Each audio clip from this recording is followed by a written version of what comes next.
এই লালটা তিতের ভিতরে হবে। আসসালামু আলাইকুম, আমি মোহাম্মদ শাহিন খান। আজকে রাজশাহী ঐতিহ্যবাহী আম চাষির কাছ থেকে কিভাবে উচ্চ ফলন পাওয়া যায় আমের, সে বিষয়ে একটু তথ্য নিব। চলুন আমরা আম চাষি আব্দুল গফুরের সাথে কথা বলি।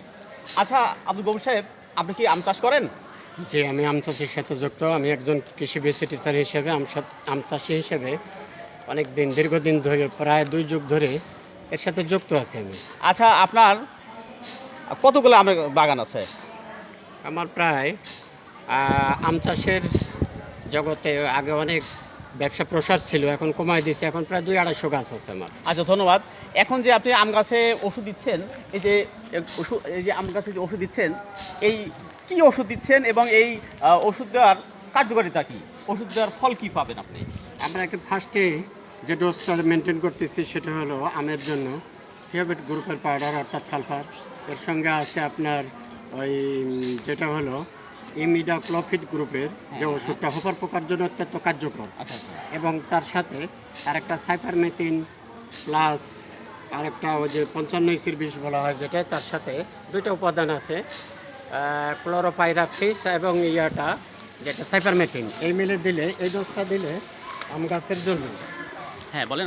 আম গাছের জন্য বিশেষ করে এই যে পোকাগুলো আক্রান্ত করে এই পোকা থেকে গাছগুলো সুরক্ষা থাকবে এবং আম চাষে ভালো ফলাফল আসবে। পরবর্তী ডোজগুলো মেনটেন করে চলতে হবে আমাদেরকে। আচ্ছা, আপনার এই ওষুধ দেওয়ার ফলে আম গাছে কেমন ফলন আসবে বলে আপনি মনে করেন? এই ওষুধ প্রয়োগ যদি না করি, সেক্ষেত্রে কীটনাশক প্রয়োগ না করলে আম চাষের জন্য বড় ক্ষতিকর হবে। সেটা হলো এই পোকার আক্রমণ থেকে আমগুলো সুরক্ষা হবে না এবং ভালো বেনিফিটেড হবে না। এগুলো উল্লেখযোগ্য কোনো দাম পাবো না। আচ্ছা আচ্ছা আচ্ছা। আপনার কি কি কি আম এগুলা? কি আম? এগুলো বিভিন্ন জাতের আম আছে, আশ্বিন আম আছে, ওখানে গোপালভোগ আছে, তারপরে হিমসাগর বা খিস্যেপাতি যেটা বলা হয় ওগুলো আছে, তারপরে গঠি বা আঠি আম যেগুলো বলে এগুলো আছে, বিভিন্ন প্রজাতির। ফজলি আম আছে, এ পাশে দেখছেন এই যে ফজলি আম আছে। আচ্ছা, ধন্যবাদ।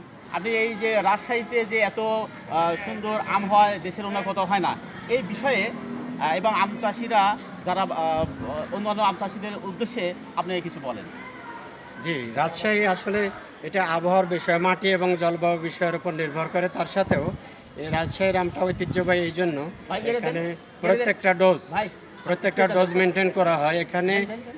আমের আগাম পূর্ব প্রস্তুতিমূলক কর্মকাণ্ড যেগুলো আছে, গাছ ছাঁটাই বাছাই এবং সেই সাথে প্রথম ডোজ মেনটেন, তারপরে কীটনাশকের জন্য মুকুলের পরে যে গুটিটা আসবে ছোট আম, এখানে কি ওষুধ দিতে হবে, পরবর্তীতে আমটাকে সুরক্ষার জন্য তারপরে যে পাউডার সহ অন্যান্য, অর্থাৎ কালারটা ভালো রাখার জন্য এবং মানসম্মত পারফেক্ট আমের জন্য যা যা প্রয়োজন তা দেওয়া হবে। এর জন্য রাজশাহীর আমটা বিশেষ করে উল্লেখযোগ্য। ধন্যবাদ। ভালো হয়।